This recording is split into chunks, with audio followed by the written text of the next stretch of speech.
விசாரித்த தலைமை நீதிபதி அனுமதி இல்லாமல் போராட்டம் நடத்துவது தவறு, உடனடியாக அந்த இடத்திலிருந்து அவர்களை அப்புறப்படுத்த வேண்டும் என்று ஆணையிட்டு விட்டது.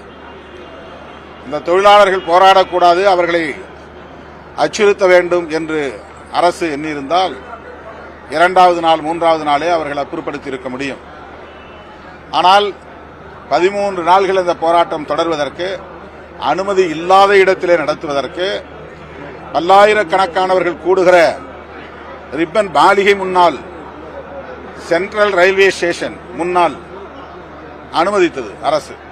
அவர்களை யாரையும் அவர்கள் தொல்லை செய்யவில்லை. 13வது நாள் உயர்நீதிமன்றத்திலே நடந்த வழக்கில், அதுவும் தலைமை நீதிபதி விசாரித்த அந்த வழக்கில், அனுமதி இல்லாமல் அந்த இடத்திலே போராட்டம் நடத்தக்கூடாது, அங்கிருந்து அவர்களை அப்புறப்படுத்த வேண்டும், அனுமதி பெற்று அனுமதிக்கப்பட்ட இடத்தில் நடத்துங்கள் என்று ஆணையிட்டிருக்கிறார்கள். அதன் பிறகுதான், அந்த ஆணையின் அடிப்படையில் தான்